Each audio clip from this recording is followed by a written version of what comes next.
let me officially welcome you to our next session of Business Growth Bootcamp.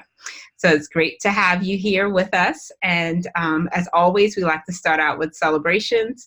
And so I'm eager to hear. I haven't talked with many of you in a couple of weeks, so I'm eager to hear what's been the best part of your past week. What's exciting things have been going on in your life or your business. So anyone who wants to start can just unmute yourselves and jump right on in, and let's get the party started.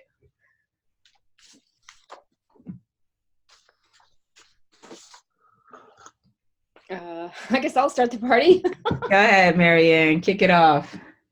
Okay, so I went to my second session of Mastery. Mastery is a program that Regina Thomashower puts on. She's also known as Mama Gina.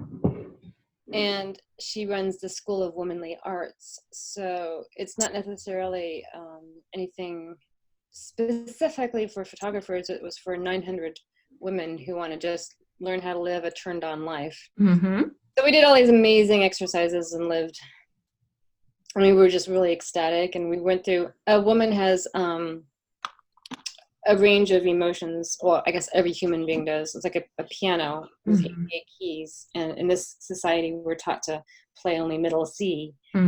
She led us through a range of tools, teaching us tools so that we can experience living and experiencing all 88 keys of our emotions.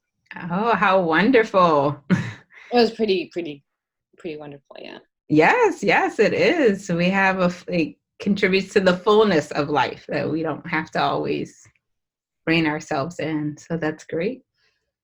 You'll have to share some keys with us so we can go up and down the whole board. Yeah, I definitely will implement some of these tools in my life. And just, I mean, it just changes my outlook as a business owner, as a wife, as a mother, as just a human being, primarily as a woman. So. That's true. They all radiate from the same self. So as we grow, our businesses change, our relationships change, everything changes as we change. So congratulations. I'm glad that you were open to that experience and able to receive all that she had planned for you. So that's wonderful. Thank you. Who'd like to go next? All right, Amy, I see you. Okay. Yeah, I was looking for the unmute. So I was invited by my teacher to, Tess and my partner and I both were invited to teach at an upcoming seminar for this organization that my teacher runs. So that's kind of a big deal. So. Is this your former teacher or your current teacher? Okay, yeah. All right. He is like resurrecting a international Taekwondo organization that was founded by his teacher. But as his teacher aged, he didn't have, it kind of, waned. And so he's trying to start it again, and we're getting in on the ground floor, and our school is a member of this organization. And I think it's going to open up a lot of opportunities to our students. But, I think it's interesting because I think, when you're a teacher, you have a lot of experiences, a lot of negative experiences along with the positive ones. And I'm sure he's been burned many times, but it feels like he has taken a big turn in terms of his trust in our integrity and asking us to instruct a portion of this seminar, which is going to draw like hundreds of people from all over the country, and is a very big deal. Oh, yes. Yeah. So I would say that's pretty exciting. That is fabulous. And, I know it's very important to you. You take your art form so seriously, and to have integrity, and to see that your teachers recognize that in you and honor you and give you that position of authority. That means a lot. So congratulations. Yeah. When is this event happening? Well, it's not until November, so thankfully Okay. he gave us a lot of extra time because he wants us to teach, which this is really interesting. He wants us to teach kicking and hand techniques, right? And because kicking is not really his forte, which is interesting because Taekwondo is known as a kicking art, right? And so he really likes our style of kicking, and like we can do things that he's not as comfortable with. So, I mean, I think that's a kind of a big deal. So, Oh, yes, that is very much a big deal. yeah, so it gives us time to, I mean, you know, the thing is, he kind of sees Tessin and I as one human being, which is a little bit frustrating. I mean, he even said as much, right? Is like, you know, when, what do you call it? Kim Ye and whatever else people call these big couples, famous couples. Oh, when you ship people together? Yeah. Okay. He said, so he made up some story. Of course, his was about Watergate and the two big reporters of Watergate. So you can tell he's a little older, but you know, he combined Tessin and I in like one singular name. And so, you know, dividing the task up in a way that's equitable, and that will be my next challenge, you know, so that I don't get overshadowed, because that happens a lot. People kind of view me as the one that goes along with Tessin. They don't really view me as the one that's like kind of, so, but that's another task, but I don't care. I'll get to that. Yes, you are woman enough to manage that. And we've been talking about what it means to have, in one sense, it's great to have a partner, but it's also really important that you're clear what those boundaries are, and allowing people to see how you lead. And so that'll be a wonderful opportunity for you to do that. So congratulations. Thank you. Shanta, you always try to hang out in the back, like I'm not going to see you. It's only 3 of us. I know, like you're right in the middle of my screen. I can see you. For me, this month was big because it was the highest, I guess, month in finances for us that I've ever had in Wonderful the practice. So I was very excited about that. I don't know what happened, but it was a good month, especially compared to last month, which I was expecting it to be a little bit lower last month, just because I knew I was doing some traveling. But I guess like it picked up this month because I was here and trying to catch up from all the clients that I didn't get to see last month. So I was very excited to see those numbers kind of inch up by the end of the month. Yes, so that is always great to see our numbers going in the right direction. Yes. And this is a wonderful time to actually analyze what happened, so that you can rinse and repeat and build on. So the whole point of us trying different practices is to figure out what works for your business. And once you get that, you're going to work it and work it and work it. So definitely give yourself some time to look at those, not just the income numbers, but the activities, and to think about how those activities were related to that. So congratulations. Thank you. I want to go up and up from here.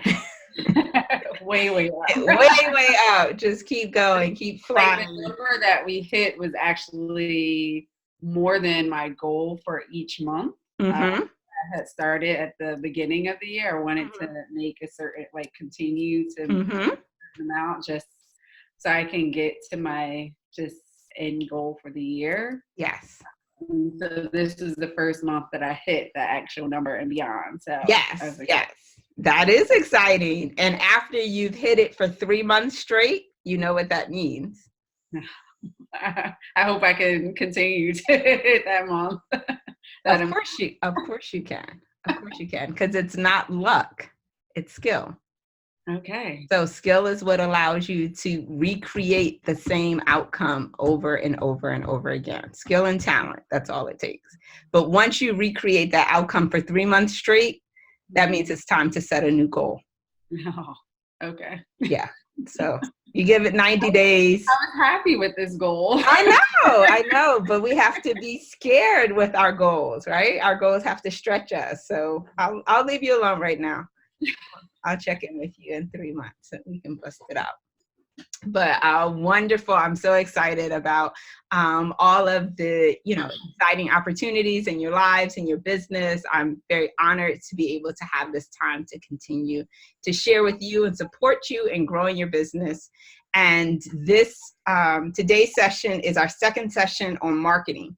So we're going to continue a conversation that we had 2 weeks ago about having conversations with your ideal client.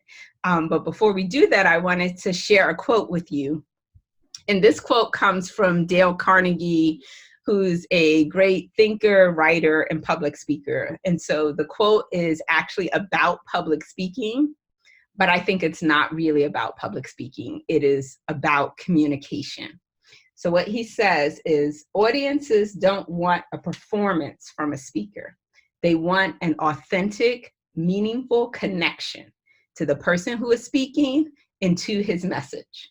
Your purpose is to make your audience see what you saw, hear what you heard, feel what you felt. Relevant details couched in colorful language is the best way to recreate an incident as it happened and to picture it for the audience.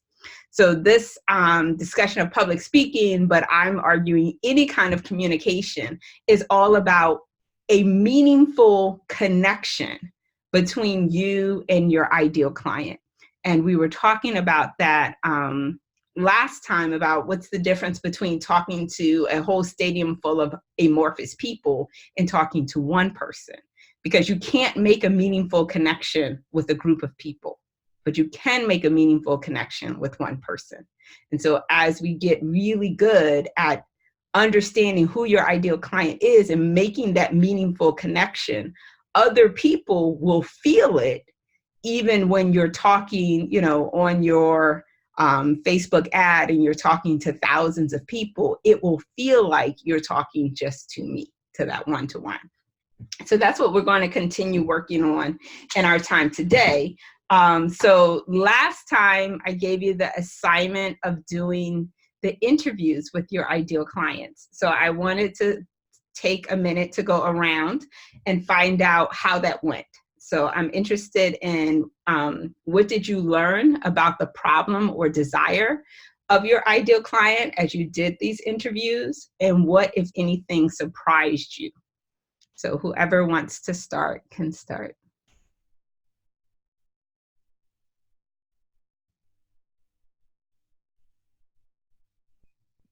Okay, I'll start. Thank you. You're welcome.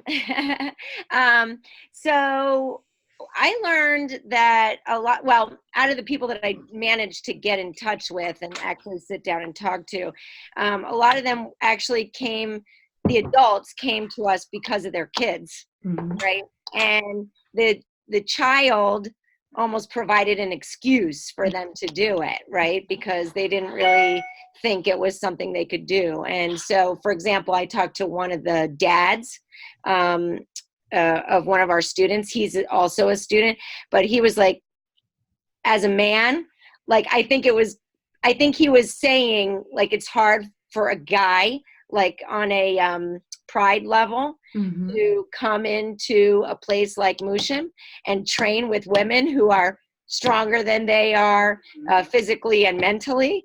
And he was like, but my kid kind of provided the excuse. So I thought that was really interesting. A lot of the people that I talked to had prior experience, and they were looking to get a black belt. But then once they started, their goals kind of shifted because they realized it was very different. They all kind of talked about the Mushim mindset, which is very interesting to me because that is something that's super important, that differentiates us from the thousands upon thousands of other martial arts programs in the area. And so I don't know. I thought that was kind of interesting, but it doesn't really answer the question of like how to, I'm still not really sure how to communicate that, because,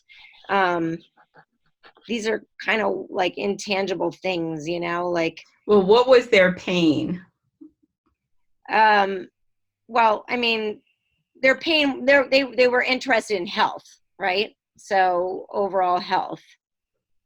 That's an aspiration, but what was their pain? Why focus on health now? What were their health challenges? What symptoms did they see that made them think I really need to get up and off my couch and do something? Yeah, I mean, the answer was always just something like, I always wanted to get a black belt, for example. Mm-hmm.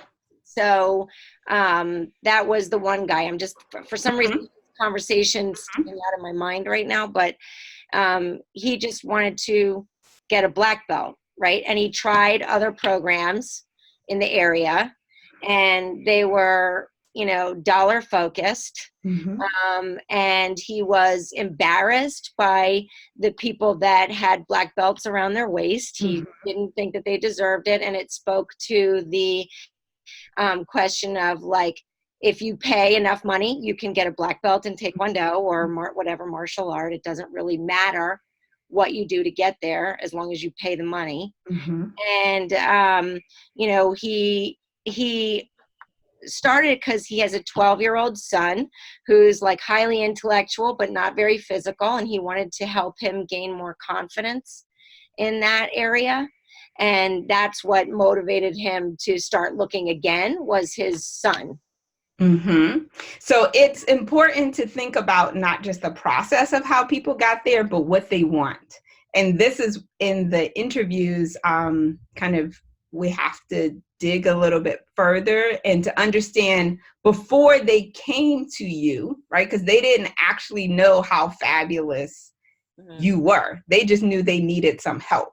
And even when you're interviewing a client, always ask them about, before they started with you, what was their life like? What were the problems that they were having, and what did they want? Because it sounds like a status seeking thing, like somebody who really wants the black belt means something, right? What does a black belt mean?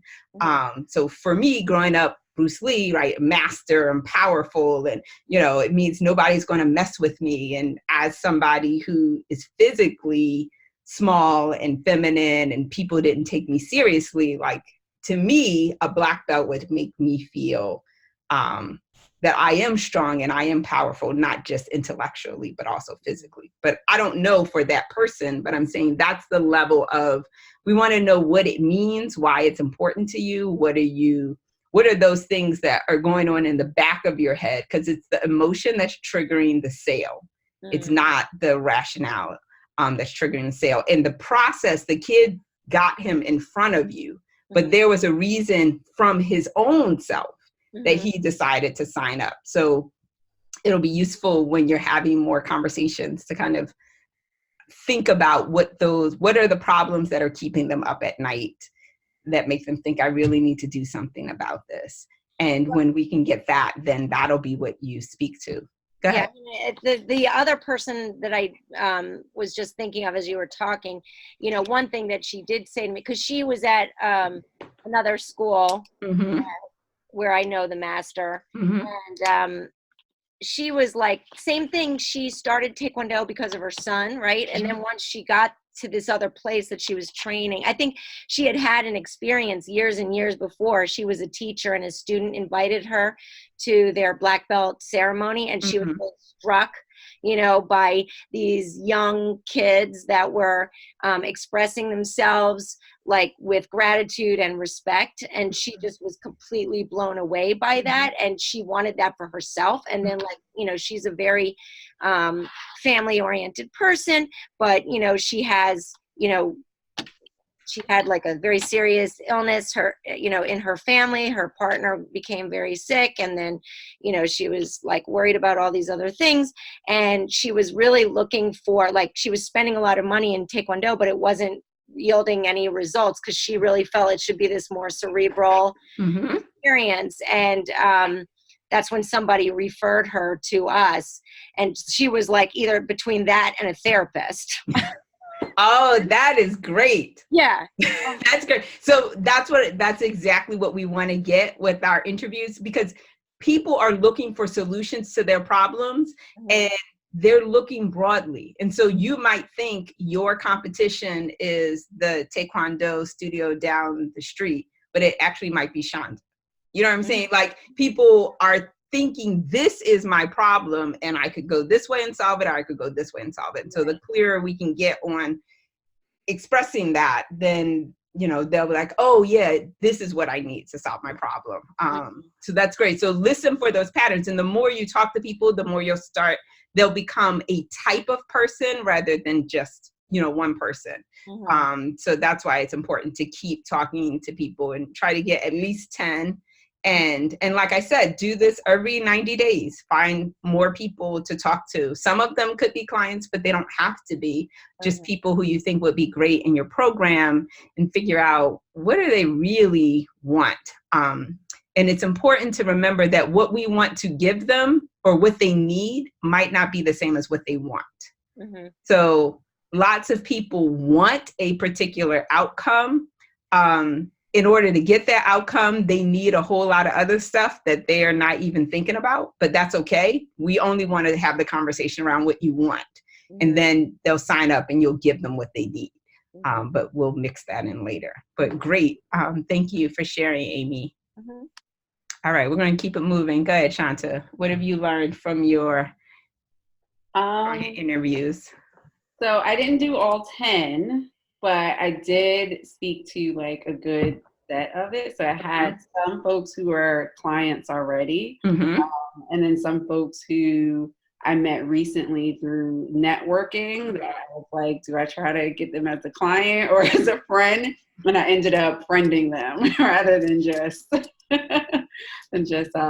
trying to get them as a client. But it was interesting to me.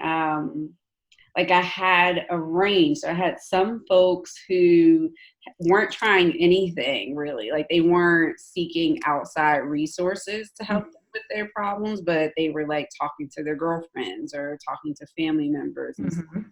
So they have never tried therapy before, never did like self-help stuff, anything like that. And then on the other end, I did have a few folks who tried the self-help books, and were in individual therapy. But these are also the folks that were coming to me for couples counseling. So they were the ones who were actively trying to figure out resources in helping them with their problem. What do they think their problem is? Just a lot of it was not enough time to get things done. A lot of the problems were not knowing actually what to do, like the concrete steps to get them towards their goal of whether it was like being more connected with their partner or even finding a partner. Because it was kind of like I had a few single folks on here who were like, I'm doing all the things that like I think I should be doing, like acting like a lady and, you know, not being too forward and not thinking about like not trying to put my career ahead of the relationship and things like that. So they were trying all these things, but none of them had been working. And they didn't know what actual steps they needed to do to kind of get to that point. And was that the language that they were using also to, I want to be more connected to my partner, or I want to find a partner? That's the word. That was the language that they were using. One person in particular, she's actually engaged to her significant other, and they came in for premarital counseling to deal with some just some issues as far as like they're not seeing eye to eye on certain things, and so that's causing the disconnects for them, that they can't resolve these specific action items essentially, and they need help with that. So it sounds like your clients have different problems that you solve. So it'll be useful for 90 days to pick one problem that you love to solve and focus on communicating, developing all your communications around that problem. Okay? Because people who are looking for partners want different things than people who are already in a relationship. And even if what you give them is similar, they think that they're different. And the language that you use to speak to them will be different. So that'll be important to figure out, of all these problems that people are coming to me for, which one would I like to focus on growing my business around right now? Okay. Marianne, how did your interviews go? So I did 2, Mm-hmm. and one was someone who has actually been a client twice, and the other was someone I just met last month. So they were very different. However, my experience was very the opposite of what Shanta experienced. It was, my question was so specific that their answers were exactly the same, and they were pretty much like what I said in my talk last month. Mm-hmm. So it was kind of like they were almost like, it was almost like they had heard my talk and they were just repeating back exactly what I had said, which was very interesting, but it was not very helpful because I already knew those things. So it is very helpful. It's very validating. Oh. Like, ideally, that's where we're trying to get to, that level that we're using their language to articulate what they need. Okay, good. I guess that's good, because I was like, oh my God, you're just repeating back what I just said last month. It's like I was trying to find these new wonderful things. And then, okay, so I'm glad it was a success. You're so funny, Marianne. I mean, so keep talking to other people, but yes, ideally, that's our goal, to get their language down so well that we speak it whenever we're writing. So that was great to hear. Okay. The post office guy is there. Leslie, great to see you. So we were just checking in about the homework and what you learned about your ideal client from the interviews that you did. Yeah, I'm like at a completely different place from everyone else, because I'm still, I've kind of reset myself back to the beginning of this entire process. Mm-hmm. I'm still trying to identify exactly what it is that I'm going to be doing. Mm-hmm. I've shifted gears, so I don't have an ideal client to speak with at this point. Okay, So, well, we should definitely use one of your one-on-one coaching sessions. Okay. Because I want to make sure that you're able to kind of be moving forward. I know last week, I think that was the day you decided you were doing something else, which is great.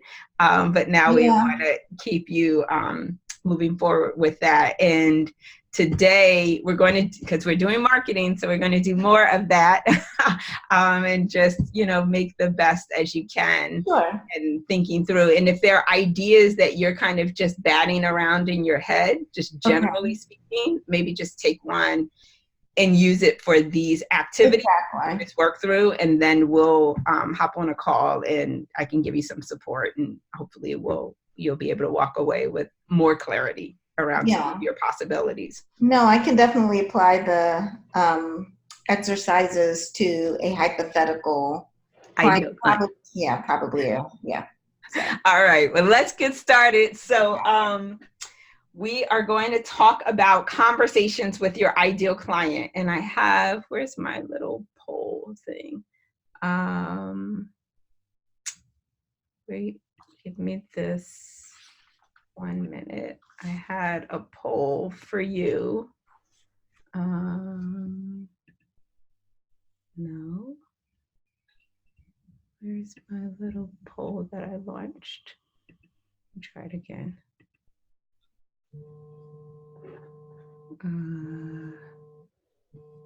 Meetings.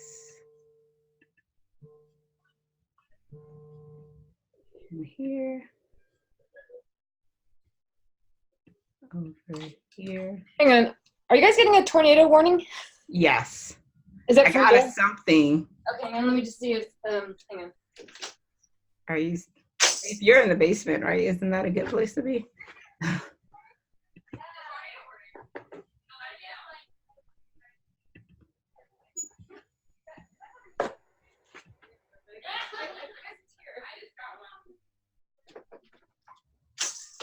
Yeah, it looks like for 9 p.m. Is that what you were checking on, Marianne? Well, yeah, I have a 913 area code, which is Kansas. So I thought maybe because it was Kansas, my area code, but it's actually here because everyone else in the house is getting one. Anna's got a bunch of friends and they're all getting it. So yeah, I have a 267. Yay!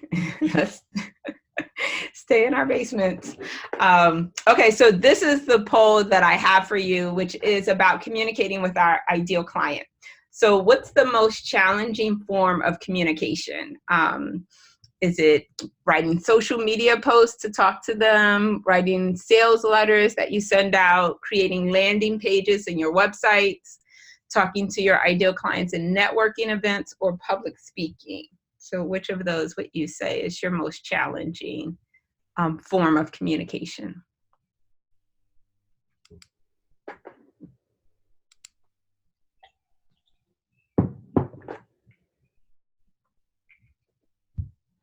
Okay, so let's see. We have half of us are at networking and sales letter and landing page. So can I just get somebody to speak about each? So one of the networking people, could you talk about the challenges with that or what makes that difficult? Okay, well, I was one of the networking people. I wouldn't even know where to start at a networking event. It's like a weird venue because I just think as soon as I say that I, teach Taekwondo, their eyes like they just go somewhere else because they're not, I don't know. I wouldn't even know I don't know how to get started. It seems like they're not at all interested. So how do you find people who are? Yeah, I mean, it makes me feel weird, right? Because people think I'm like, I don't know, weird or something. I don't know. It's like a weird vibe I get. Like, for example, I was gonna do like a big. I mean, this is not a network event, but I was gonna do a self-defense thing for women at a women's like network, and nobody came. And I'm like, I don't understand that. Like, why wouldn't they come? And then there was all kinds of excuses about like they didn't want to wear yoga pants or something because they wanted to dress in their regular clothes, which I'm like, so wear your regular clothes. You know what I mean? Because you're not going to be like self-defense. Like, let me change my clothes so I can defend myself. Wait, I'm like, no, use your heels. That's a weapon. Amy, I would be interested in learning that, but I would be afraid of getting hurt. Oh, that's interesting. Yeah. And so, I mean, what would make you more comfortable about that? Because like, Tessin and I are super safe. We like to do the events actually in our studio where it's safer. But you could say that, safe, safe self-defense. Just make it really clear that you won't be like going upside down or something, because someone my age, I just don't want to land on my head. I mean, we teach like our self-defense program that we do like ad hoc is like a, we do just the most basic things for people who aren't martial artists. And so they're super basic. They're really easy to put into your toolbox. And they just, they're just something that hopefully you can connect with, like how to get out of somebody grabbing your wrist or whatever. So I think it clearly shows that there's a disconnect between the value that you're offering and what people are hearing, right? Yeah. Because we know that it's a valuable service, but when you're in these networking events and you say, this is what I do, or this is what I'm offering, people's eyes glaze over and they move on to something else. Yeah, like I stopped going to networking events because of you look like the weird person over there. So we're going to address that. So let's think about the sales letter. Who's my person? Oh, please tell me about the challenges with that. That's a newsletter, right? A sales letter is actually a little more specific than a newsletter, but let's go with newsletter. Go ahead. What are your I never really know how much to say. With the social media post, you can be short, you can make a grammatical error and people will forgive you. I think with a sales letter, it's expected that it's polished, but if you still don't want to overdo it because you want to speak with your own language. Like I just never know when to stop editing my text, my copy. I just don't do it. Okay. All right. Thank you, Marianne. And what about landing page? What, same issue or a different issue? Landing pages. So it really kind of boiled down to the sales letter and the landing page, only because I've started to really enjoy networking lately. Okay, good. Joining big. And I've always enjoyed public speaking, especially like getting paid to speak at exams. So the landing pages is more like creating them and figuring out the copy for them. And what's difficult about writing copy for a landing page? I want to make sure that it reads well to the audience that I'm trying to get to view it, as well as give all of the information that they need to, like, why is this important? How does this help you? All those things. And I've like seen different formulas that I've used for previous landing pages.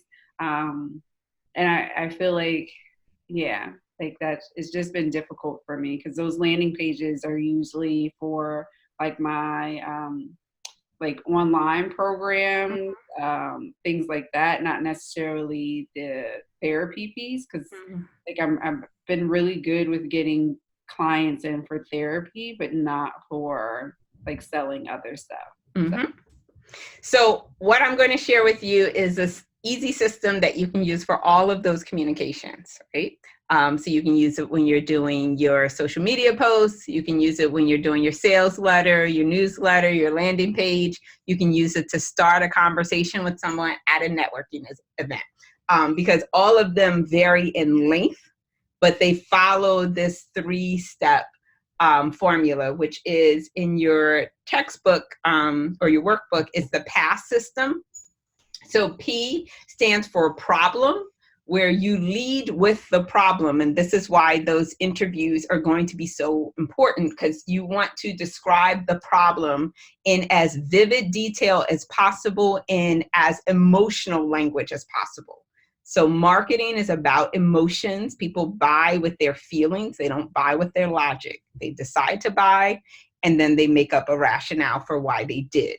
So talking about people's problems in tangible ways that they talk about them, and even the things that they whisper that they've never actually told anybody else. Like if you can get to that level, you really have gone a long way to bringing your ideal client into working with you. So you start with the problem, then you go and you talk, the A is for their aspiration. What are their hopes and dreams? Everybody has something that they're motivated for, and people are either motivated because they're running away from pain or because they're running to a goal. And so if you can talk in both languages, you have a much more better chance of establishing this authentic communication with your ideal client.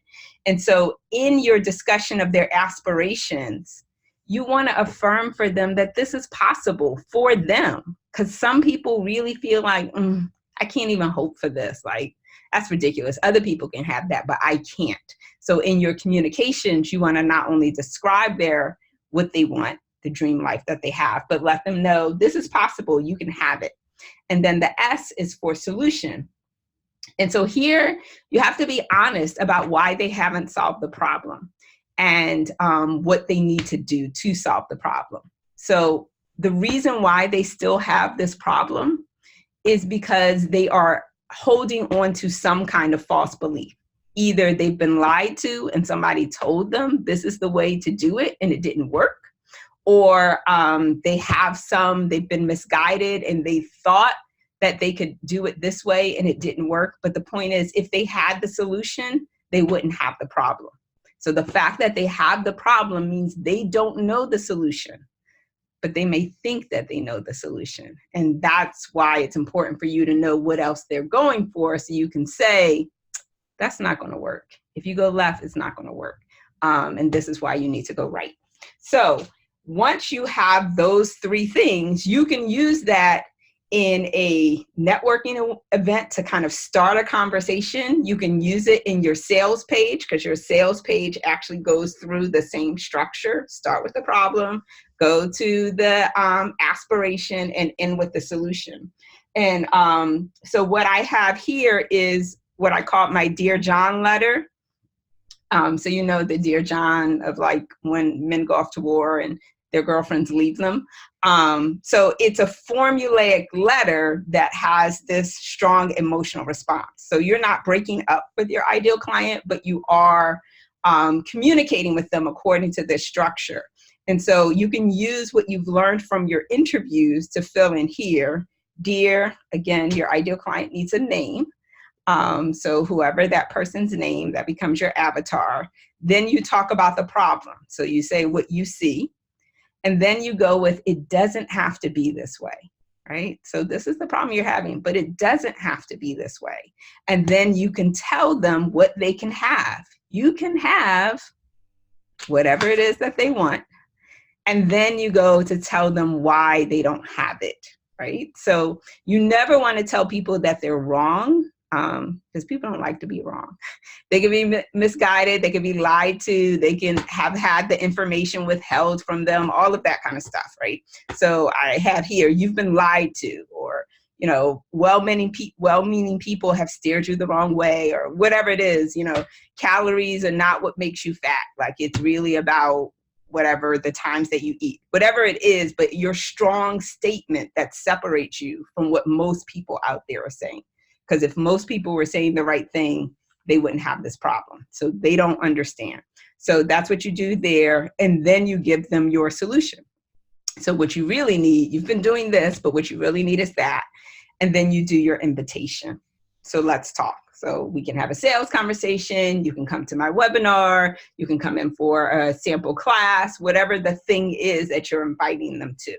But everything you write, you can use that same structure if you're writing a Twitter post that's 160 characters long, or if you're writing a sales page that's like, you know, a full long scroll down. It's the same structure and you use the same language. It's just how much of it you put in. Any questions about that? So we're not going to fill that in now. That I'm going to leave for your homework a little bit, but we're going to build on this because I want to get to Amy's point about, so what do we do in a conversation, right? So you don't want to walk up to somebody and just start reciting a sales letter to them, right? So conversations work better with questions, but so do sales pages actually work better with questions. So the power of a question is that it influences people's thinking. In order for you to answer my question, you have to start thinking about the things that I have introduced. So if I ask you, what's more important to you, quality or price? You may have only been thinking about price, but now I have you thinking about quality, because even to answer the question, you have to entertain both thoughts and then you kind of go in. So marketing and sales is about influencing people, but again, it's an influence. It's not manipulation and it's not telling people what to do. So questions are great ways to influence people because it allows them to take ownership for their own thinking. So if I say something, you do not believe me. If you say it, you believe it, even if we're saying the same thing. And so questions get people to talk about the things that you want them to talk about that lead them to the solution to the problem that you have. So there are three kinds of questions that you can use to do that, where you take your facts. So if you have an aspiration, right? So I did aspiration. I want to make money and I want to have more time. Okay, that's my aspiration. How do I turn that into a question? So I can do the standard tie down, which is I say a statement and then I ask a question afterwards. So my statement is, it's more important to not only increase your income, but to give yourself more time for yourself and your loved one. That's my statement, isn't it? If I just said the first thing as a statement, you're just listening to me and you're not like, you're passively like, yeah, whatever. I don't necessarily believe it. But when you ask me, isn't it, even if it's on a sales letter, I have to answer that question myself. And once I say yes, then I agree with you. Like, then I've said it, not you've told me. So that's the power of a standard tie down. And inverted tie down, you just ask it as a question. So you take the same thing and turn it directly into a question. And then in the internal tie down, you set the setting and you kind of embed the question once you've talked about the setting. So when you're growing your business, don't you want to in a question? So what I'd like for you to do is to practice translating your ideal client's problems and their aspirations into questions, because these are the questions you can use not just at the beginning of your sales letter or your social media post, but you can also use it, Amy, when you're going to your networking event and you just ask people a question, but it's going to focus their conversation around the things that are going to lead to the solution that you offer.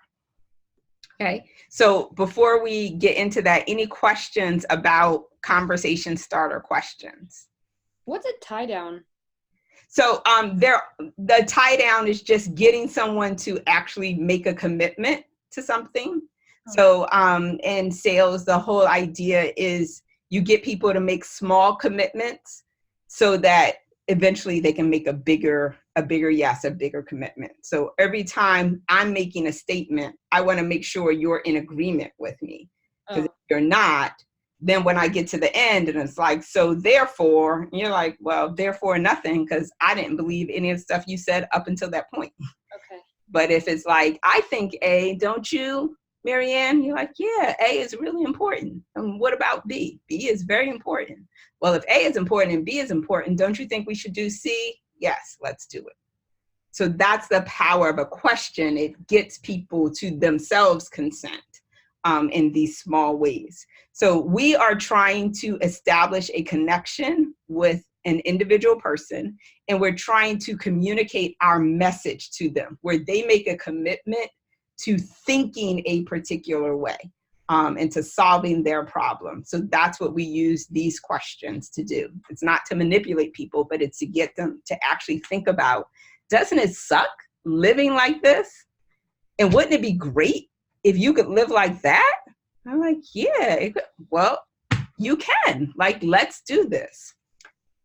So now you get to practice your own conversation starter questions. So I'd like for you to decide if you want to use your problem or your aspiration.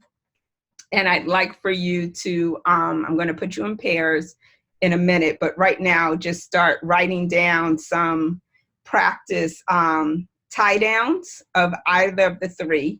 And then when I put you in pairs, you can share them with each other and give some feedback around them.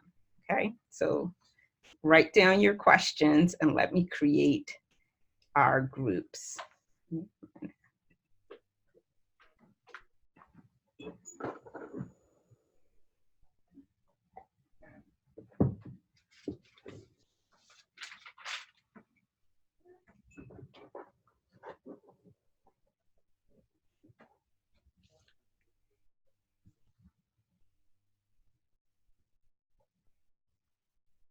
Okay, so I'm opening the rooms now, and I'm going to give you 5 minutes in each room to share the questions that you have and to get some feedback, and then I'll pull us all back together. But you have an invitation now to join your respective rooms.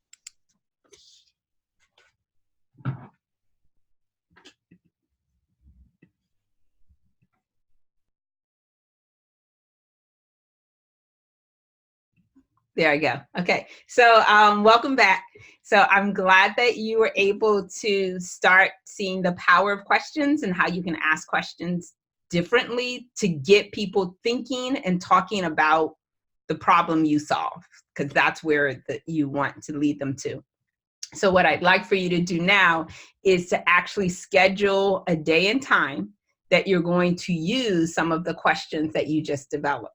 So it should be this week. So pull out your calendar, figure out what kind of activity you want. So I want to practice this in a social media post, or I want to practice this in a networking event, and use the question and then notice the feedback.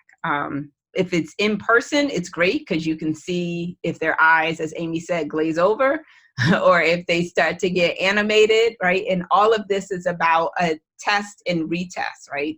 Do something, learn from it, and try it again in all of these different settings until we can get the language exactly right. So write down your commitment for how you're going to use these questions and when. And if everybody has that part done, nod your head if it's done. I know you're all on mute. Okay. All right. So if everyone has that part done, then I want to move into the last part of our conversation. But I do want to say that we're going to start our next session with in 2 weeks with you giving reports on how you use these questions. So so use it, test it, kind of observe what happened, and then keep retesting it. So if you can get a couple of sessions in between now and our next session, that would be great feedback to share. But I wanted to share with you an experience that I had when I was visiting Ethiopia. So I took my daughter to Ethiopia, and we went to see these beautiful monuments. They're on the top of a hill, and they're like the pyramids. They're these obelisks, and they're centuries old, actually kind of over 1,000 years old. And they go up this very steep hill. So we're on a bus going up the hill, and it's a mountain, literally very rocky. And so when we get off, there are all of these young kids who are selling trinkets and kind of want us to buy things. And we were here to see the monument. So our bus driver shoos them away. We go in, we tour it, we come back, and they're still trying to sell us trinkets, and we just get in the van and keep going. So we're going down the hill, and my daughter looks out of the window, and she's like, "Oh my God, Mom, look, she's following us."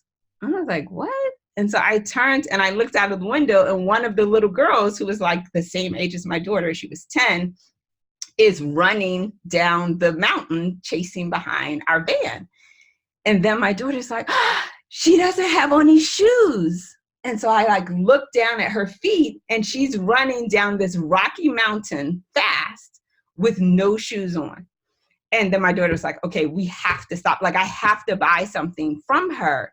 And I was like, "Oh, baby, you know, we don't have any more money. All we have is our dinner money left over." And she was like, "No, I don't want to eat dinner. I want to buy something from this girl." So we get the driver to pull over. They exchange these little beads. My daughter gives her dinner money. And the look on both of those girls' faces was priceless. And then we get in the car and we drive back. Now, for me, that was the best example of resilience and what it means to stay focused on a goal and committed to that goal, regardless of what obstacles come in your way. And I know that that little girl is going to be successful, whatever she does in her life, because that's her level of resilience and her refusal to let no stand in her way. So that's something that really kind of stuck with me. And my daughter and I often talk about that moment whenever we're experiencing something that's really hard or we get discouraged. We use that to kind of lift us up and remind us that we could be like that little girl in Ethiopia. So how did you feel when you were listening to my story?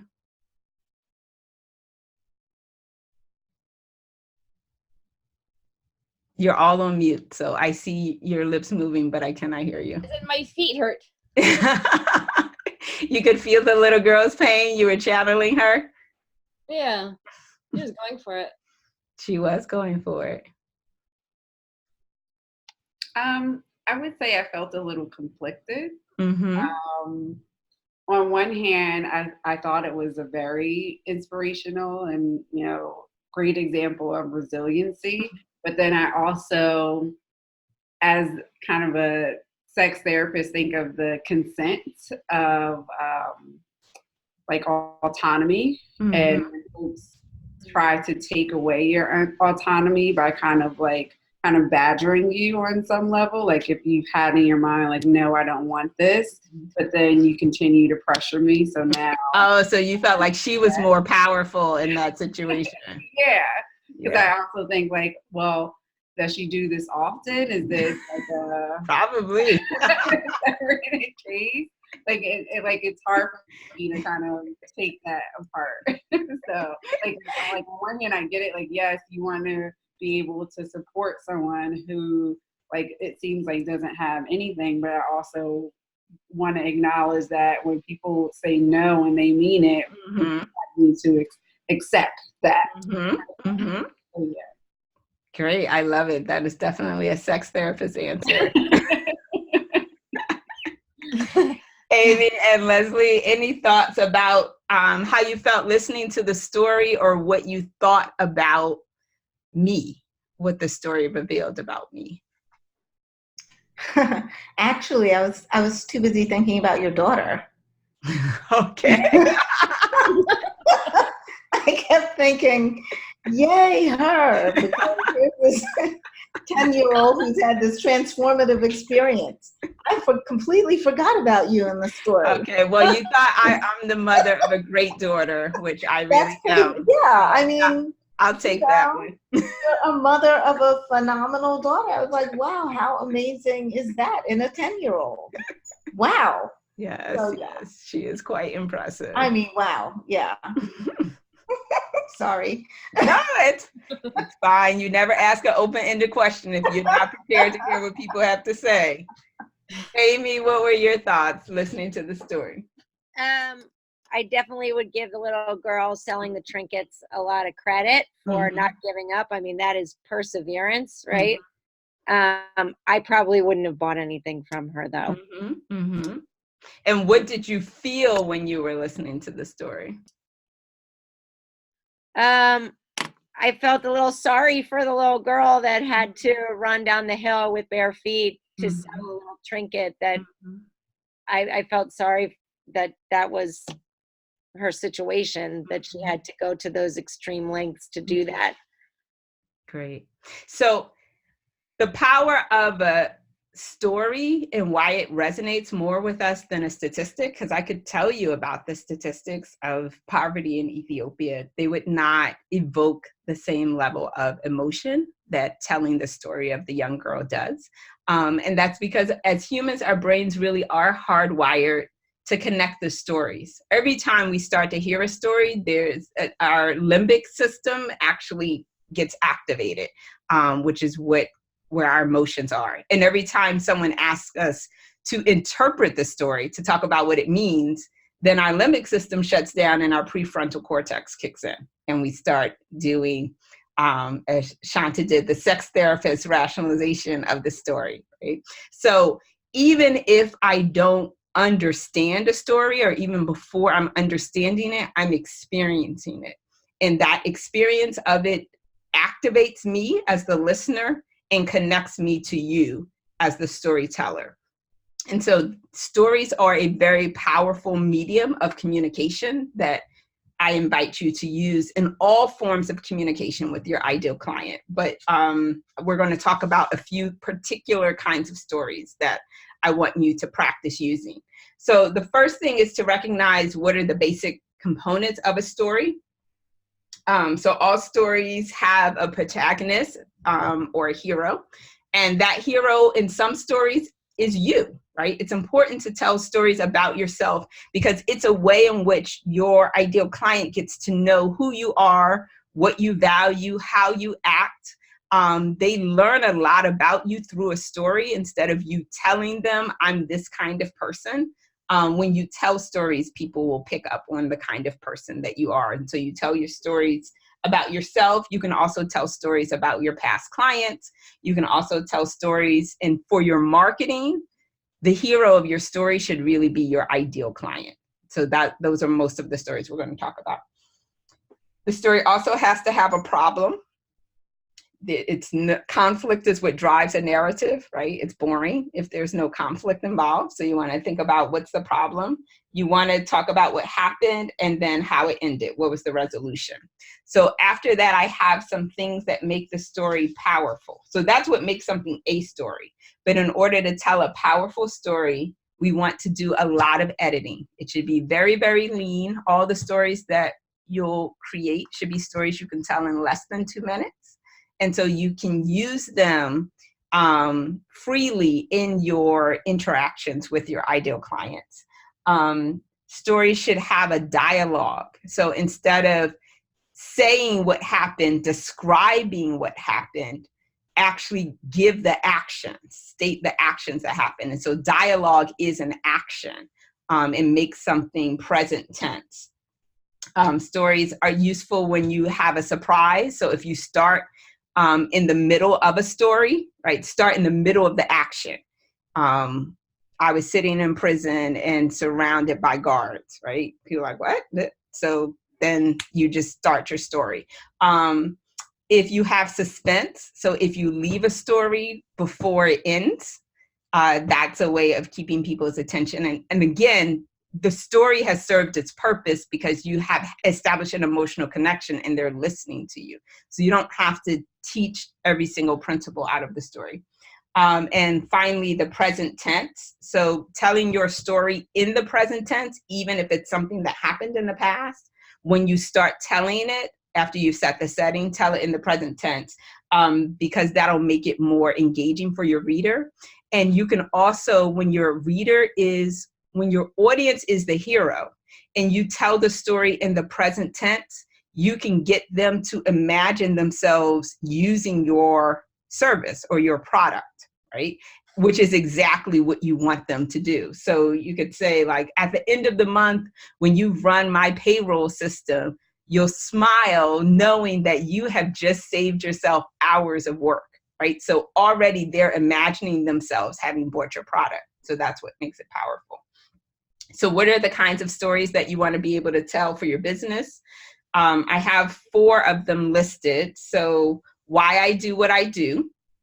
What are my customer success stories? So who I've helped and how I've helped them.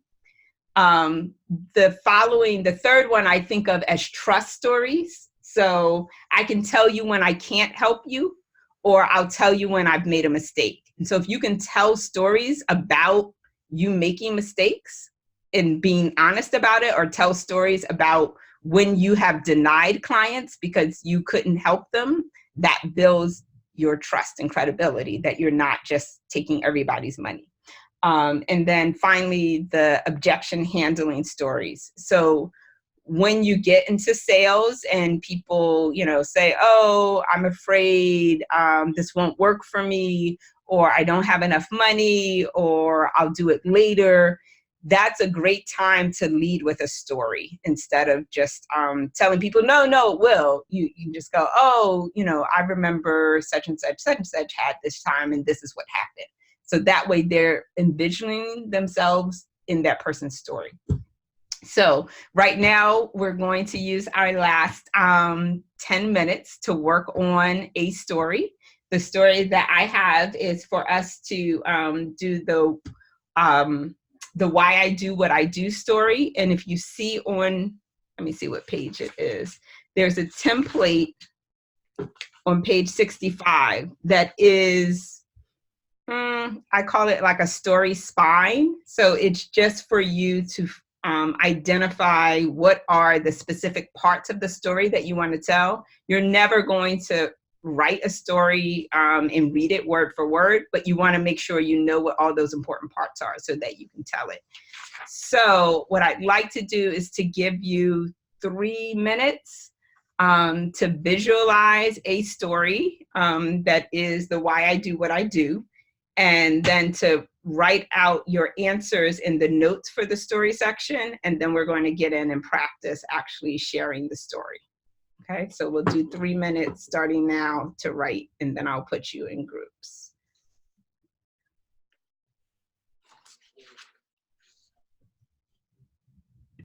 All right, so that was my timer. So I figured in the interest of time, rather than putting us in groups, let's do a round robin.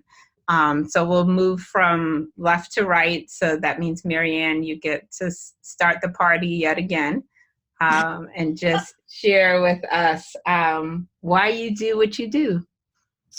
So I met a woman named Vicki Lynn, and she called me and said that she was 75 and wanted a photo shoot, a headshot for her business. When she came over, I always like to get to know someone better, so just was asking her about her loved ones. She said she had a loser of a husband, never really held down a job. She has been working since she was right out of college, taking care of her family. And she wanted, she said, actually, I'll use this photo for my obituary. So I could kind of see that she was already thinking about that part of the end of her life. She had to lose her husband. So I could see that there were a lot of things that was really weighing on her. And so after the pre-session consultation, she would send me all these photos of herself when she was younger, and she was a beautiful blonde young woman. And she's 75 now, and so I knew that she kind of wanted to see herself again as that young woman. So I really focused on that. I didn't focus on her business portrait because I can always, get that, but I had her bring more feminine clothes and really just dolled her up in her poses, and then I actually had her bring her husband at the end. So I wanted her to feel seen, valued, and celebrated. And I also didn't, because I could tell she felt totally overlooked for her entire life as a woman. She was just the bread earner. So I wanted to celebrate her womanhood. And so we did that. And I also brought her husband at the end so we wouldn't overlook him. And so they loved the photos of both of them, and she loved the photos of herself. And after her sales session, like a couple weeks later, she sent me all these pictures of her and her husband looking all happy together. I actually think that experience helped them reconnect as a couple. So that was really why I do what I do. I do portraits to help a woman celebrate herself, but I felt like I really helped her as a wife. That her husband he wasn't the loser that she thought he was. Great. That's a great story and a great example of, again, how when you connect with yourself and celebrate your own beauty, that changes all other areas of your life that we hadn't thought of. So when you're telling the story, you want to start with a very specific time, because the more detail it is, people will believe it. So start with, June 2008, I was working with, and then go in. And also when you're describing the story, have more action in it. So dialogue is action. When she said, "This is for my obituary," like that was so powerful. You can kind of leave that there. And then what did she say when she saw the picture? Or what did her husband say when he saw her? Like, turn those, because whatever we describe, people are kind of vaguely listening, but the actions, they are actually visualizing them and they're there. So so that's great. So you can take that and put more dialogue in to make it more action oriented. Okay. Great selection. Leslie, I'd love to hear your story. Unmute.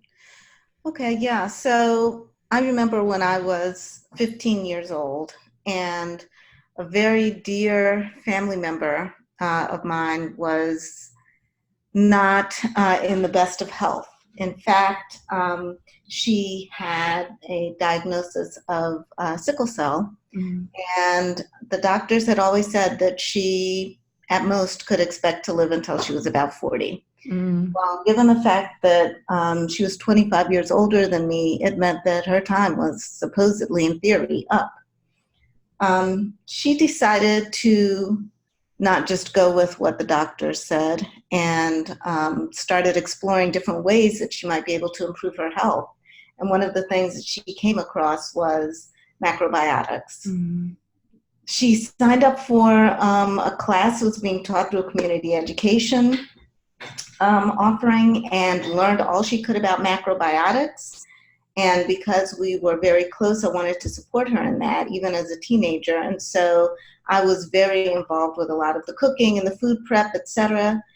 And I got to witness firsthand this person whose health had been steadily declining take a tremendous leap forward. And I watched someone who looked as though she was below the waterline come to the waterline and then above it. She had so much energy and so much vitality. And it was that moment where the connection for me to the importance of what you put in your body and your lifestyle, what it could really do for you. It could literally change your life. Yeah. And that was the point that was transformative for me. And so when I look at the things that you as a client or you as a business owner are doing with your macrobiotic business, with your health and fitness business,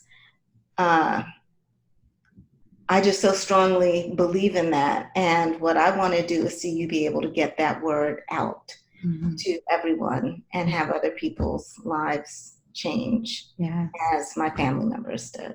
Yes, that's a very powerful story. I would say similar things to Marianne of start with a very specific moment. So maybe if there was a conversation that you had with your family member, like I was 15 and we were sitting in the kitchen and, you know, my family member said this, or we were sitting in the doctor's office and the doctor said, you know, brace yourself because time is almost up. And like in the drive home, we so really narrate it like it's a screenplay rather than a description. So what are the events and have the dialogue. And then I love the watching someone kind of, you know, be almost out of there and then seeing them there and then seeing them here. So if you could give us visual pictures of what that here meant, like what's the kind of energy, what could we see that was like, oh my goodness, she couldn't do that before or whatever. So giving detail to that would allow us to see the ascension, but I could hear it in your voice that you were actually looking at specific moments. Now to bring that to us as the audience would be helpful. So great story, very motivational. Thank you. Sure. Amy, let's go. Why do you do what you do? So in 2006, I had my two daughters who were 6 and 8 at the time, and I had been training in Taekwondo for less than a year. I was only a blue belt when my master asked me to come in and teach. I was really scared and overwhelmed by that because I had no confidence about that. But as I started to develop my skills in passing on my knowledge, I mean, I was really confident as a student, but I didn't realize that I had skills as a teacher. But I started to understand that after I started to see the kids that would be in front of me sort of make connections between what I was telling them and, you know, what they were supposed to be doing, like understanding how to move their bodies, understanding the purpose of the movements that they were executing. And that light bulb moment was always amazing for me to see. And it was, I loved that so much. But unfortunately, I was teaching under a master who really didn't want any more from me than to be a cog in the wheel or like a minion. And he even though I developed my teaching skills over time, there was like a ceiling to it. I had no place to develop those skills any longer. But what I learned was that I was actually a very good teacher, which was a skill I never even realized that I had. And as, you know, a mom of 2 young daughters, and I, you know, like, I was lacking in confidence at that point. And so this opportunity came for me at a moment in my life and in my, you know, job as a mother, just really switch the direction 180 degrees in terms of my own confidence and my own understanding of self-worth and what I, bring to the table. And so when I realized that I had nowhere else to go, I was a little disappointed, right? And eventually my master and I, we just came to a point where it wasn't going to resolve, and I wasn't going to continue to grow. And I realized that aside from being a really good teacher, I actually just really loved Taekwondo. And I just really wanted an opportunity to share that. Mm-hmm. So we parted ways, and I looked around for other ways to share my knowledge, and quickly came to realize that there wasn't really going to be any other place for me to do it in the way that I wanted to do it, except by opening Musham. Okay. So Amy, you actually have two stories, and one, which is one, why you do what you do, and the other is the story of your business, because your business actually grows, it has its own story of how it was birthed. I would say for this purpose, let's focus on the first one of why you do what you do. Mm-hmm. And you told a great story about this discovery of a love of teaching and your skill at it. So I would say, let's start there and start in the moment of you're walking into your first class, right? And you're looking at, so describe what it looks like and how many students are there, and tell me how you're feeling. I feel nervous and I'm just a blue belt. What makes me think I can get up here and do this, right? And let them, the dialogue that's in your head is a way for them to get the backstory without you giving them the backstory before you get into the action. Okay. And then when you talk about watching your students light up, learn something, I would pick a particular student. When Johnny learned how to do this thing, and the pride that he felt, and he jumped up and I was beaming, and I realized I can do this. I can help people learn how to move their bodies in ways that they've never done before, whatever it is. But you know what I mean? Give us a moment that we could see. So really, your story is supposed to be a movie. If your life is a movie, what's the scene that we would play to tell that story? But yours is really about how you discovered your love and skill at teaching. And that's what you do. So that was great. Thank you. Shanta, let's hear your story. Hey. So at the tender age of 17, I had my entire life planned out. Mm-hmm. I knew what career I wanted to go into. I knew who I was going to marry. I was going to marry my high school sweetheart, and we were going to buy a house by the time I was 25, have 2 kids, and then be working on my doctorate degree all at the same time, right? And so things were going as planned, or so I thought, and I graduated from grad school with my first master's. And right before I was about to start what I thought was my dream job, I found out that my high school sweetheart had cheated on me and was in a relationship with someone else for over a year. And it broke me. I was really in a dark place at that time. I didn't know which way was up or down. I didn't know what direction I was going into. But I knew I could hold on to my career. I knew that was the one constant thing that I loved doing, and wanted to see, kind of flourish. But I didn't really take time for myself. I didn't really set some dedicated parameters on healing myself. And so it wasn't until I went to therapy that I recognized, hey, I needed to start prioritizing myself. Even if, I have a significant other, even when I decide to have children, I want to make sure that I'm putting myself first. I'm taking care of myself, so that I can be a better wife, mother, friend, all those amazing things. And so I started dancing. I started doing all these amazing things that brought me joy, that I was excited about doing. And from there, I wanted to be able to help other women recognize that they can be sexually liberated, they can have healthy relationships and still see themselves as a priority in their life and see their needs as their priority in their life. And so that's how I started on this journey towards sex therapy and making sure that, women had that support that they needed. Mm-hmm. So that's great, because you're actually your ideal client. And so when you talk about, kind of being this methodical, ambitious woman and knowing how everything is going to work and being planned, like, it's great, because she'll be like, yeah, I did. Like, I was like, yeah, I had that at 14. Like, I already knew all that stuff. So then when you go to It Falls Apart, she's like, yeah, it didn't work out the way I thought it would.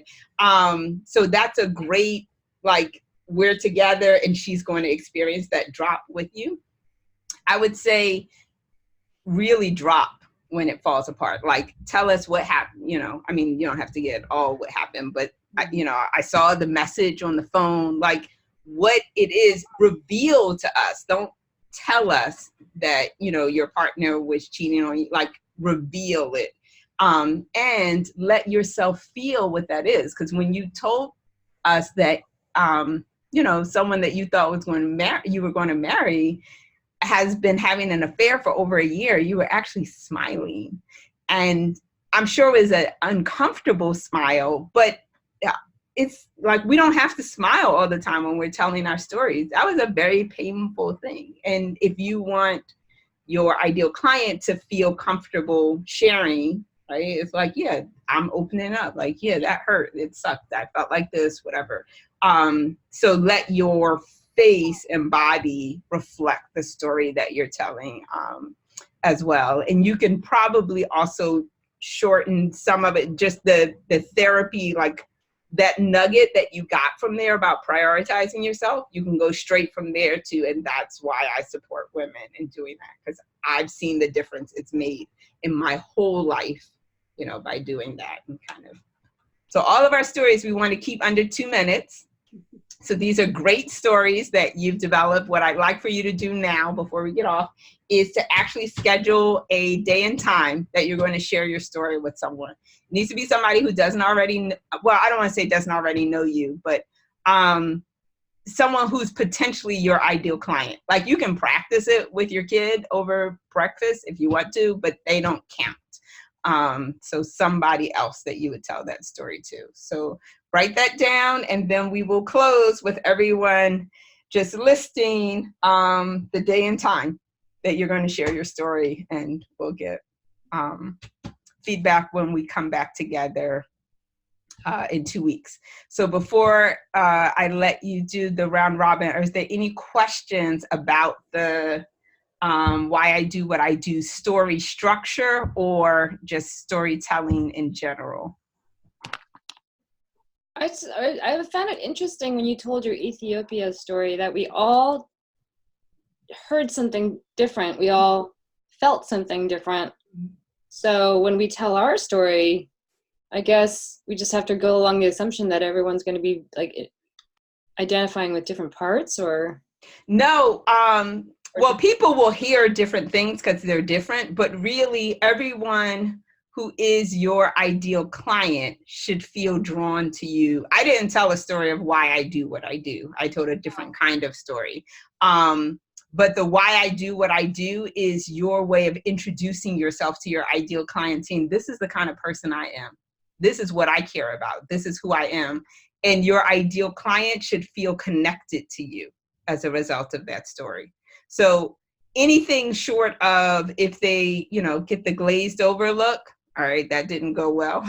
If they aren't at all interested, or if they're angry with you, or like, you're a jerk, like whatever,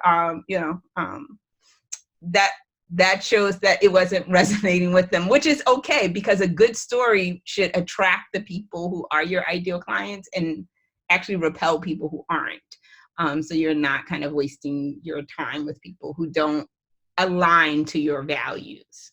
right? Mm. So Shanta was very strong on values of respect and mutuality. And so, you know, if I tell a story and it doesn't have that built in, she's like, well, I'm not really down with that, which is good because that is a very core like part of her identity. And so people who don't align with that should probably stay away, right? Because we want to be with people who adhere to our value system. Okay. So your story should be yourself. Okay. But tell it to as many people as you can, because the more you tell the story, the better it'll be. But look for your ideal client in telling the story. Okay. And the value of the story structure spine is to get at what's the emotion that you want the people to feel and what's the action that you want them to do. So those two things you want to be really clear on, because that's what drives your story. So some people's story kind of meanders because it's not really clear what you want me to feel and what you want me to do as a result of the story. But as long as you're clear on that, when you're telling it, you can drive it to that point. So let's hear, when are you going to share your Why I Do What I Do stories? I'll share mine on Friday. Mm-hmm. Where at? Where? I have to go have an endoscopy on Friday. So I'm going to be so nervous, and I'm going to want to talk to anybody that will listen to me. So just to get my mind off of it. So that's when I'm going to do it. Okay. Well, that's going to be interesting. It will be a learning experience. Perhaps the person doing the procedure is an ideal client. So I'd be interested to hear how that goes. Yes. That's my plan. All right. Like all on anesthesia and like all. No, I'll say it before. I'll talk about it before. Before you get there. Okay. You have to get there like 2 hours early. So I'm going to have a lot of time to think. And they're going to be stuck in there with me, prepping me. So that's it. All right. Well, I'm eager to hear how that goes. Okay. Pay attention to their response, but also share it with somebody that isn't required to stay with you for 2 hours.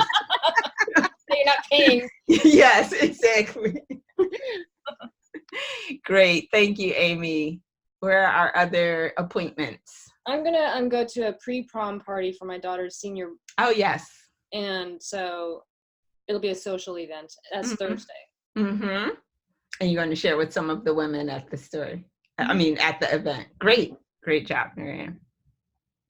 I am going to be on a webinar on Thursday, this Thursday, on with other women of color who want to support trans and non-binary folk. And so, yeah, I'm going to share it there. Oh, great. Great. Now, will they have a chance to ask questions afterwards, or we'll have the opportunity to connect with one another. Yes. Okay. It's designed to be very intimate, so we can like reach out and network and things like that. Okay, great. So yeah, I'd definitely be interested in the response that you get, because that's what we want to see. Like, we're testing it to see what parts people resonate with, and then we can kind of edit it to make it more appropriate for them. But that's a great opportunity. Okay, and I'll be on Friday. I have a reunion from my ninth grade graduation class. So I haven't seen some of these people in literally decades. So I don't really know if they're my ideal client or not. But in the part about, hey, what have you been up to? What are you into? What are you doing? That would be a great time for me to talk about it. That is. And, you know, there's something about women in general that we tend not to talk about what we do.